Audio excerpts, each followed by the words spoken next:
Un matin de septembre 1954 à Lake City, les habitants découvrent en lisant leur journal une prophétie qui leur annonce que la ville sera engloutie sous les eaux le 21 décembre de la même année. Selon Marianne Kitch, à l'origine de cette prophétie, tout est vrai. Ces informations proviennent, selon elle, d'entités extraterrestres qui l'auraient averti des grandes catastrophes à venir. Le destin du monde reposerait donc entre ses mains et celle d'une poignée d'élus qui, peut-être, seront sauvés par de mystérieux gardiens comme elle les appelle. Mais pour ça, tout le monde doit suivre Marianne. Cette prophétie attire rapidement l'attention d'un petit groupe de croyants absolument fascinés qui se font appeler les Seekers, littéralement les chercheurs. Et d'ailleurs, sans mauvais jeu de mots, plusieurs chercheurs, des scientifiques intrigués par la situation, décident d'infiltrer discrètement le groupe pour mener à bien une espèce d'expérience sociale. Ils se font passer pour des croyants et leur but est d'observer, d'écouter et surtout de comprendre ce qui se trame derrière ces réunions mystiques pour en analyser les mécanismes. Cette histoire vraie a permis de donner naissance au livre When Prophecy Fails qui raconte l'infiltration de ces chercheurs et c'est notamment cette affaire qui répand le terme bien connu de dissonance cognitive. La dissonance cognitive, c'est le malaise qu'on ressent quand nos actions entrent en contradiction avec nos croyances ou bien nos connaissances.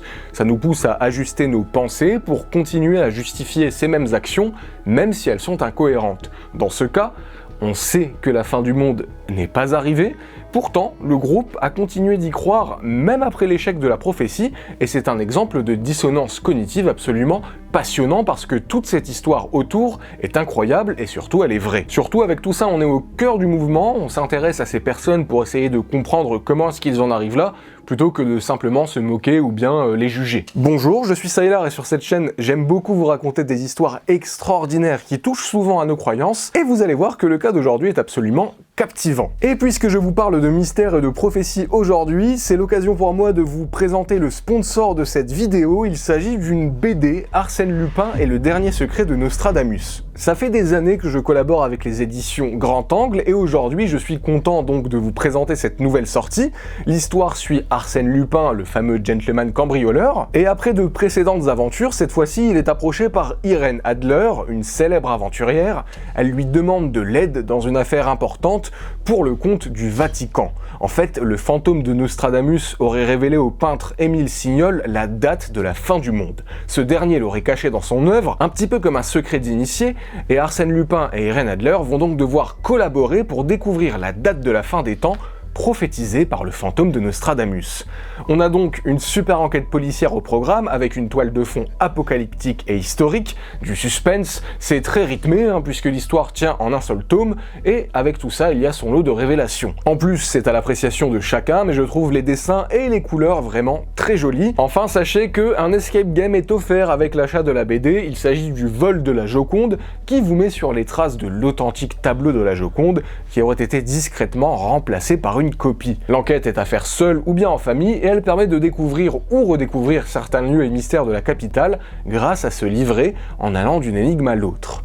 La BD est disponible depuis le 16 octobre, donc si elle vous intéresse, n'hésitez pas à vous la procurer. Dorothy Martin est née en Californie en 1900. Elle mène une vie relativement discrète avant de s'intéresser à des croyances mystiques et occultes. Et un jour, en 1954, Dorothy prétend recevoir son premier message par écriture automatique. En fait, elle sent une sorte de picotement dans son bras, et puis elle a l'impression que sa main est guidée par une force extérieure qui lui laisse un message. Ce n'est plus elle qui serait au contrôle de sa main, mais une force inconnue.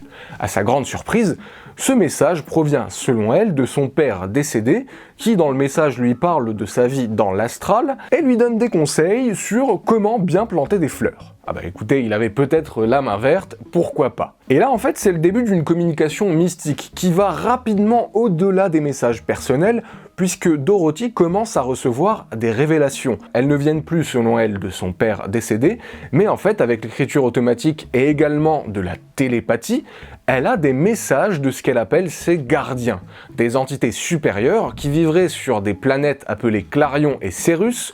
Ce seraient des planètes qui se trouveraient dans un autre système solaire. Et selon elle, ces êtres lui confient alors une mission, préparer l'humanité à des événements cataclysmiques comme un grand déluge et la guider, l'humanité, vers une évolution spirituelle. Dans ces messages, on apprend que ces gardiens viennent d'un plan vibratoire plus élevé que le nôtre, d'une autre dimension, inaccessible à cause d'une mystérieuse barrière appelée l'éther. L'éther, dans certaines croyances, c'est cette substance invisible qui entoure la planète Terre et qui agit comme un voile qui sépare notre monde des autres dimensions. Mais, et c'est là que ça devient intéressant, les gardiens lui expliquent que les récentes explosions nucléaires sur Terre, notamment à Hiroshima et Nagasaki, auraient endommagé cette barrière, ce qui aurait rendu les communications interdimensionnelles plus faciles. Vous en pensez ce que vous voulez, en tout cas, ce sont les messages qu'elle reçoit. C'est comme ça que Dorothy Martin, qui décide donc de se faire appeler Marianne Kish, entre en contact avec ces entités selon elle. Et pour la suite de la vidéo, on va donc l'appeler Marianne Kish, parce que c'est sous ce nom qu'elle est principalement connue, même aujourd'hui. Donc il se passe un petit peu tout ça, et dans sa sphère proche, familiale, son mari et sa mère, eux, préfèrent rester à l'écart de tout ça. Ils ne la croient pas, mais bon, ils la laissent faire parce qu'ils ne savent pas trop comment intervenir et comment gérer la situation. Après avoir développé ses capacités de communication, elle assiste à des conférences sur les soucoupes volantes, une thématique très en vogue à l'époque, et elle y rencontre le docteur Thomas Armstrong et sa femme Daisy. Thomas Armstrong, en réalité il s'agit de Charles Loughead, sauf que les auteurs du livre ont à l'époque changé son nom par souci d'anonymat, ce qui n'est plus le cas aujourd'hui. Je vais quand même continuer de l'appeler Thomas. Et à cette époque, il a déjà depuis 1953 quelques adeptes. En fait, en 1953, c'est le docteur Armstrong qui fonde les Seekers à son église protestante locale. Au début, c'est un groupe composé d'étudiants qui se réunissent chaque semaine pour discuter de sujets spirituels, d'éthique ou encore de métaphysique. Armstrong est passionné par les soucoupes volantes, il est convaincu de leur existence et il entraîne sa femme dans ses croyances. Il se tourne ensuite vers Marianne Kish qu'il rencontre le 22 mai 1954. Et en se rapprochant d'elle, Marianne Kish devient la figure centrale du groupe. C'est donc elle qui organise officiellement les Seekers en un groupe de croyants qui suivent ces messages supposément transmis par des entités extraterrestres. C'est le début officiel des Seekers, ils sont plus d'une centaine et Marianne Kish ne souhaite pas recruter, mais elle entretient les croyances du petit groupe qui se voit infiltré discrètement par les chercheurs. Alors là, arrêtons-nous un petit peu sur le détail de ces communications que reçoit Marianne pour bien comprendre comment est-ce qu'elle fonctionne et surtout l'essentiel du contenu des messages qu'elle diffuse. Parce que en fait, en filigrane, si on s'arrête là-dessus, on comprend absolument toutes leurs croyances. Ça part loin, mais c'est vraiment super intéressant pour comprendre les croyances des Seekers. Selon les messages qu'elle reçoit, il existe un univers de planètes au-delà du système solaire terrestre, un univers au moins partiellement habité par des êtres d'une intelligence, d'une sagesse et d'une compétence supérieure à nous, qui possèdent d'ailleurs une technologie immensément avancée. Ces êtres ressemblent en partie aux humains, mais ils existent à une fréquence vibratoire plus élevée, c'est-à-dire à une densité plus faible que les humains. Et ils sont capables de faire par la pensée ce que les humains doivent accomplir par l'action et la manipulation de forces physiques. C'est sous-entendu qu'ils maîtrisent la télékinésie. En plus, ils sont capables de communiquer par télépathie avec qui ils le souhaitent. Marianne est fréquemment en contact avec quelqu'un du nom de Sananda. Son gardien s'appelle Sananda et elle pense que c'est le Christ réincarné. Sananda lui indique que les gardiens appartiennent à un état de conscience élevé appelé 1, en tout cas UN, qui est une forme d'unité avec le Créateur, sous-entendu l'espèce de source divine, l'origine de toute chose. Selon eux, ils peuvent créer leur propre forme physique ou bien véhicule à volonté dans le monde visible grâce à leur connexion avec cette intelligence supérieure. Et même s'ils sont très différents des humains en termes d'avancement technologique et culturel, parce qu'ils ont des millions d'années d'avance sur nous, eh bien ils disent que nous partageons tout de même des similitudes et qu'ils se considèrent comme des frères des êtres humains. Au niveau de leur planète, Sananda décrit Clarion justement comme un endroit agréable. Il y a même des saisons et les gardiens peuvent ajuster leur corps pour s'adapter à ces conditions climatiques à volonté. Les gardiens sont immortels, ils peuvent se réincarner à volonté et ils se placent vraiment en tant que guides dans l'univers en contactant notamment certains êtres humains. Ils le font par télépathie grâce à un appareil appelé Termine, qui enregistre les pensées et les actions des êtres humains. Ce Termine fonctionnerait un peu comme un moteur qui capte les impulsions vibratoires qui sont émises par la Terre. Il ressemblerait à un grand miroir et il enregistrerait les pensées des gens instantanément. Bon, c'est complètement de la science-fiction, mais j'adore le concept. Et une fois que l'appareil enregistre ses pensées, les gardiens renvoient ces pensées sous forme d'énergie magnétique grâce à un autre appareil appelé Célécoblé. ce qui facilite, selon eux, la communication télépathique. Il décrit donc un système avancé qui capte et renvoie les pensées humaines via une technologie extraterrestre. J'espère qu'ils ont pensé à déposer un brevet. En tout cas, les gardiens sont donc des êtres spirituels très avancés, qui vivent dans un état d'harmonie avec l'univers et qui ont des capacités et des connaissances bien au-delà de celles des humains. Mais alors, pourquoi est-ce qu'ils viennent à nous ? Juste pour le plaisir de nous enseigner ou de faire le bien? Eh ben oui, parce que figurez-vous que les gardiens sont des profs galactiques. Et je ne plaisante pas, hein, ils se présentent comme des enseignants d'une école de l'univers appelée le Losolo, et elle serait située sur la planète Cérus. Il communique d'ailleurs avec Marianne Kish pour lui enseigner, et enseigner ensuite à travers elle aux autres êtres humains, les principes, les idées et les codes, les guides de conduite nécessaires afin de faire progresser le développement spirituel de l'humanité et préparer les habitants de la Terre à certains changements à venir. Parenthèse, mais on commence déjà à voir tout le terreau des idées New Age avant l'heure. En tout cas, ils ont de grands projets, et j'espère pour eux qu'ils sont mieux payés que nos profs. Selon les gardiens, c'est l'ignorance des lois universelles qui cause toute la misère sur Terre. Et ils viennent donc nous apporter la connaissance parce que nous approchons de la fin de l'âge des ténèbres. C'est une fin de cycle, et un cycle nouveau est sur le point de commencer. D'ailleurs, selon Sananda, tous les événements auraient déjà débuté. Des soucoupes volantes vont bientôt, selon lui, atterrir pour entrer en contact avec les humains. Elles vont apparaître en grand nombre et seront visibles dans de grandes villes. Il annonce aussi qu'une partie des humains seront amenés en voyage sur d'autres planètes pour leur éviter de connaître le déluge et la fin des temps. Là encore, on est dans une relecture New Age, un petit peu ufologique de la doctrine du ravissement, notamment présente dans l'église évangéliste, The Rapture en anglais, une croyance chrétienne selon laquelle, à la fin des temps, les fidèles seront soudainement enlevés de la terre pour être réunis avec le Christ avant une période de fin des temps. Donc pendant des mois au cours de l'an 1954, Marianne Kish travaille en étroite collaboration avec le couple Armstrong. Marianne Kish écrit ou bien dicte ses communications, Daisy Armstrong les retranscrit et Thomas Armstrong les relit et les enrichit parfois pour essayer de crédibiliser encore plus le texte. Ils sont tous les trois en train de créer une secte avec leur propre version sur l'origine de l'humanité. Tout commença, selon eux, il y a longtemps sur la planète Car. Une ancienne guerre entre les scientifiques dirigés par Lucifer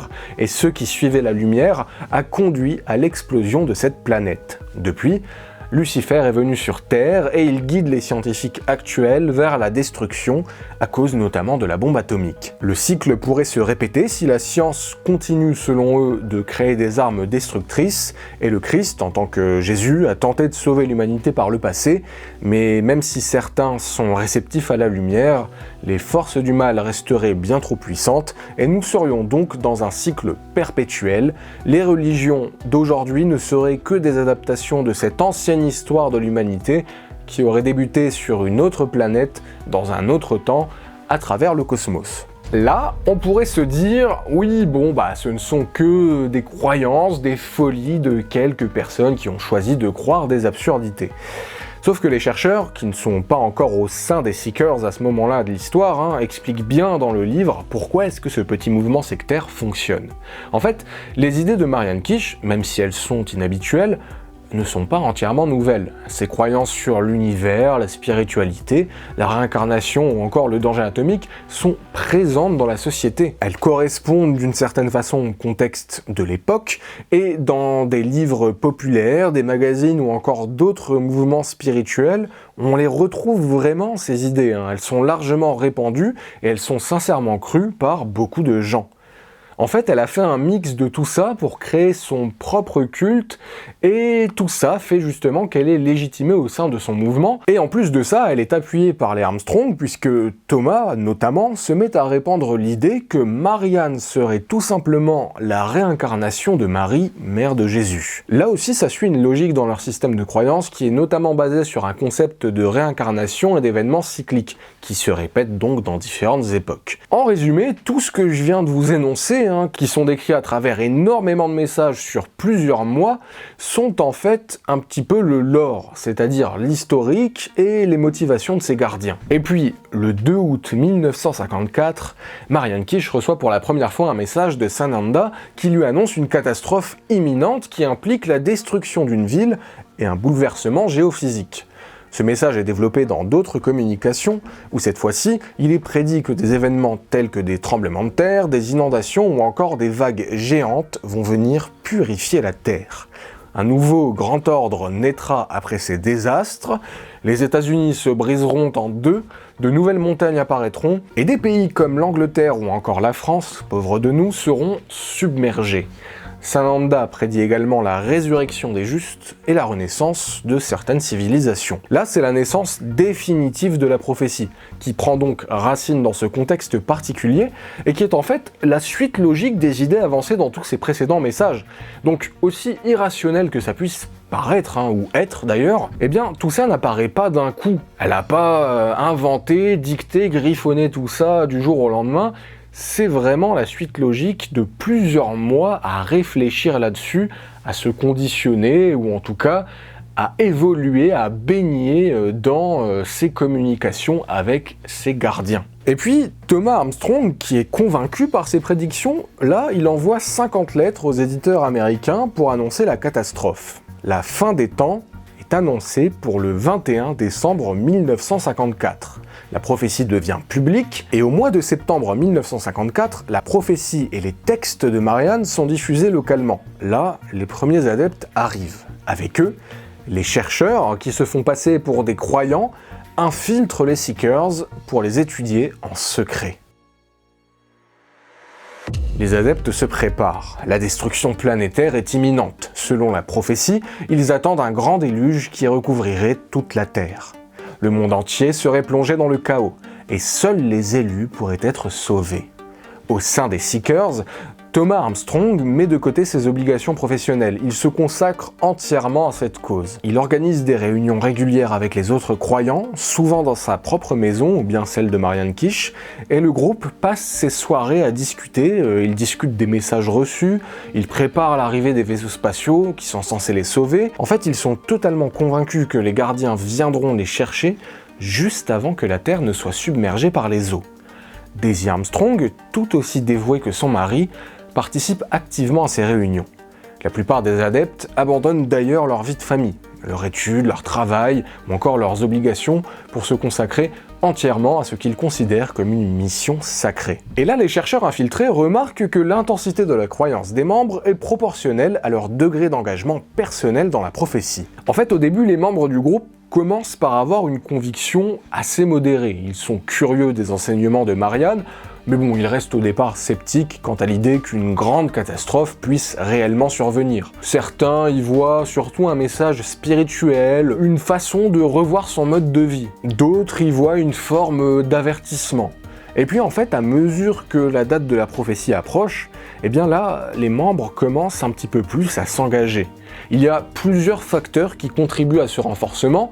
Déjà, le scepticisme extérieur. Le nouveau quotidien des adeptes, c'est le mouvement The Seekers et donc les autres adeptes. Ils vivent un petit peu en vase clos, sous cloche si j'ose dire, puisque de l'extérieur, les adeptes sont jugés, ils sont moqués, critiqués. Donc pour faire face à ces critiques, eh bien le groupe se replie encore plus sur lui-même. Le mépris et le rejet extérieur des croyances des adeptes renforcent en fait leur sentiment d'être des élus qui détiennent une vérité que le reste du monde ignore.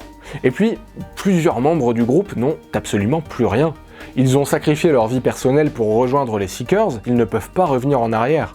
Il faut se dire que certains ont vendu absolument toutes leurs possessions, tout simplement parce qu'ils sont convaincus que la fin des temps est imminente. Et si la fin des temps arrive, à quoi ça sert de posséder des choses? Donc ils ont tout hasardé, ils ont tout vendu, et comme le soulignent les chercheurs, on en arrive donc à ces situations-là, et ça explique comment petit à petit les adeptes renforcent leurs croyances. Et puis, les réunions du groupe servent justement à créer un encouragement mutuel qui entretient leur foi. Et c'est là que Léon Festinger évoque un élément central de sa théorie de la dissonance cognitive.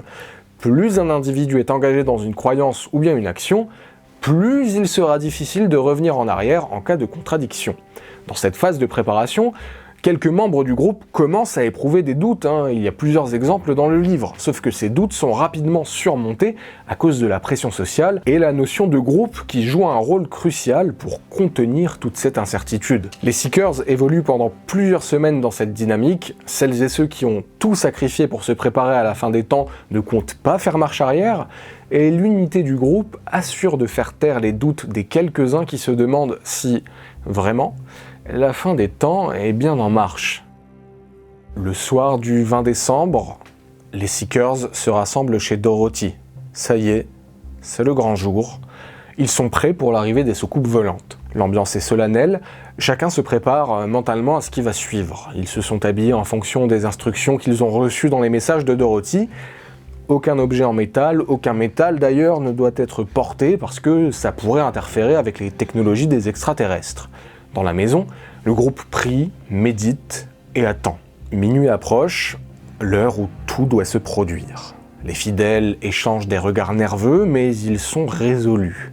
Ils se disent que c'est un moment historique, un moment que peu de gens auraient la chance de vivre. Ils sont les élus, ceux qui survivront à la fin des temps et seront transportés vers une nouvelle vie sur un nouveau plan d'existence. Mais à minuit, rien ne se passe. Aucun signe de soucoupe volante, aucun bruit étrange dans le ciel. Le groupe reste calme, se dit que les gardiens vont arriver. Les heures passent, 1h du matin, 2h du matin, toujours rien. Le doute commence un petit peu à s'immiscer. Certains membres jettent des regards anxieux à Marianne, mais elle reste stoïque. Elle déclare que les gardiens viendront. Cela ne fait aucun doute. À 3h du matin, certains commencent à remettre en question le déroulement des événements. Mais Marianne reçoit un nouveau message des gardiens. Ils lui disent que leur foi a été testée, que leur attente est une preuve de leur engagement et que les gardiens ont décidé, par leur grâce, de repousser la destruction de la Terre. La fin des temps est évitée grâce à la foi des Seekers. Ils ont, en quelque sorte, sauvé l'humanité. Là, certains d'entre vous se disent peut-être « Ah bah, comme c'est pratique !» Et c'est aussi la réaction de certains adeptes. Mais d'autres, soulagés de ne pas voir la Terre engloutie, se réjouissent. Ils se disent que leur foi a été récompensée et qu'ils sont réellement des sauveurs. Mais ça ne prend pas pour tout le monde, parce que certains ne sont pas du tout convaincus. Le message ressemble à une espèce de rationalisation de l'échec de la prophétie, une espèce de tentative de sauver les meubles. Au matin du 21 décembre, les Seekers voient que la Terre est intacte. Les gens vont travailler, la vie continue. Et finalement, le groupe accepte majoritairement cette explication. La fin des temps n'a pas eu lieu parce qu'ils l'ont repoussée grâce à leur foi. C'est parce qu'ils ont cru à la fin des temps qu'elle n'est jamais arrivée. Et en même temps, admettre que tout était faux, que leur sacrifice était vain, serait bien trop douloureux. Alors ils continuent à croire, et même à justifier ce qu'ils ont vécu comme un test de leur foi. Ils savent que le monde extérieur se moquera probablement d'eux, mais peu importe.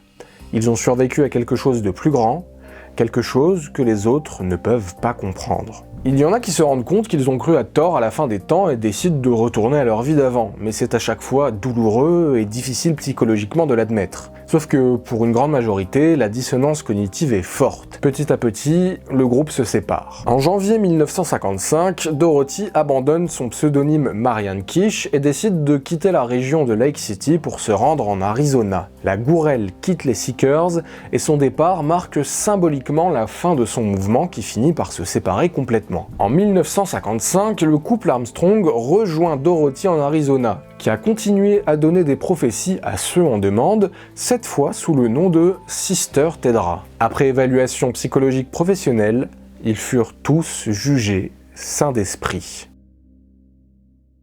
Et tous les autres alors, ils sont devenus quoi? Eh bien, même si on en a déjà un peu parlé, c'est là que le livre When Prophecy Fails se révèle encore plus passionnant. Déjà, les chercheurs expliquent toute leur méthodologie.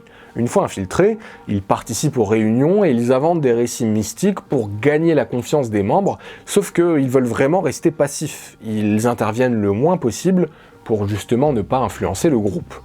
En décembre, ils assistent aux réunions privées des Seekers et sont présents lors de la nuit du 21 décembre, lorsque la prophétie annoncée ne se réalise pas.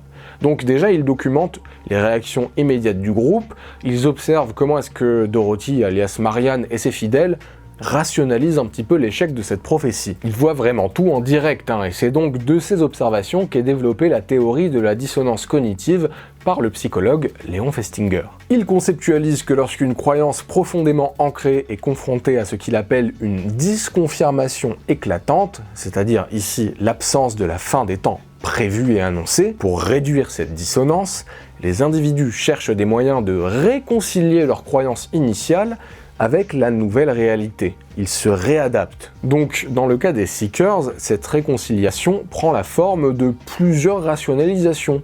Il y a l'idée que leur foi a empêché la fin des temps, que les gardiens ont simplement changé leur plan, mais que tout le reste est réel, ou bien encore que l'épreuve était un test divin et que d'autres suivront. C'est la présence d'un réseau social autour de la personne qui soutient cette croyance. C'est parce que les membres des Seekers sont restés proches entre eux après le 21 décembre qu'ils ont pu, les uns les autres, renforcer leurs convictions et à la fin aller dans cette dissonance cognitive. Parce qu'il a observé que ceux qui se sont retrouvés isolés ont eu beaucoup plus de mal à maintenir leur foi et ont finalement abandonné leurs croyances pour la plupart. Quand des membres sont entourés de personnes qui partagent les mêmes convictions, ils peuvent plus facilement ignorer les preuves contraires et se convaincre mutuellement de la validité de leur foi. Enfin, le rôle des gourous comme la gourelle de Dorothy Martin est central dans la survie du mouvement. Même en cas de prophétie non réalisée, si Dorothy avait voulu continuer de manipuler l'ensemble de ses disciples, elle aurait sûrement eu l'autorité suffisante pour en entraîner une grande partie, puisqu'elle représentait l'intermédiaire entre eux, ses adeptes, et les gardiens, synonymes d'êtres divins. Par ailleurs, selon les chercheurs, elle croyait sincèrement au message qu'elle recevait et à tout ce qu'elle racontait. Pour elle, tout a toujours été réel et leur foi a réellement sauvé l'humanité et empêché la fin des temps. Cette affaire, assez triste quand on réfléchit à l'impact psychologique et humain, est un bon exemple de comment est-ce qu'on peut parfois ajuster nos croyances plutôt que de se confronter à une réalité. Alors ici, il s'agit d'une fin des temps qui n'arrive pas, qui permet de donner un sens plus supportable à ce qu'on a vécu, quitte à ignorer l'évidence, et quand on le calque même à ce que vous et moi avons pu vivre dans nos parcours personnels, on se rend compte que, même si là l'affaire paraît un petit peu triviale, lointaine, eh bien on a déjà pu faire face à ce mécanisme psychologique pour se protéger nous, ou on a pu l'observer chez des proches ou dans notre entourage. Petit message de prévention, mais si vous êtes vous-même isolé, ou si vous constatez qu'un de vos proches s'est complètement isolé, s'est coupé de tout, et donne de l'argent à ce qui s'apparente à une dérive sectaire, si vous constatez des abus, sachez qu'il existe en France des organismes que vous pouvez contacter, où vous pouvez au moins avoir des conseils. Il ne faut vraiment pas hésiter à en parler, il ne faut vraiment pas rester seul face à ces situations qui malheureusement encore aujourd'hui continue d'arriver, et même en France. Je trouve la liberté de croyance très belle et elle est importante, mais elle est à différencier avec l'abus de faiblesse, l'abus de personnes en détresse, qui se retrouvent abusées par des gens qui profitent de ces faiblesses pour les enfermer dans des croyances qui, au final, n'auraient jamais été les leurs si elles n'avaient pas été abusées, ne serait-ce que psychologiquement, à un moment dans leur vie où elles étaient vulnérables. J'ai mis quelques liens en description au cas où, mais fin du message de prévention. Enfin, merci encore à Grand Angle et à la BD Arsène Lupin et le dernier secret de Nostradamus de sponsoriser cette vidéo. Franchement, foncez si ça vous intéresse, si vous aimez les BD, si vous aimez cette saga. C'est vraiment un super one-shot, une super aventure, et en plus, c'est cohérent avec la thématique de cette vidéo, donc ça devrait vous plaire. Spectateurs de passage, abonnés ou membres, il ne me reste plus qu'à vous remercier pour m'avoir regardé jusqu'au bout, et à vous souhaiter une excellente fin de soirée, journée, et à vous dire rendez-vous à la prochaine vidéo. Au revoir.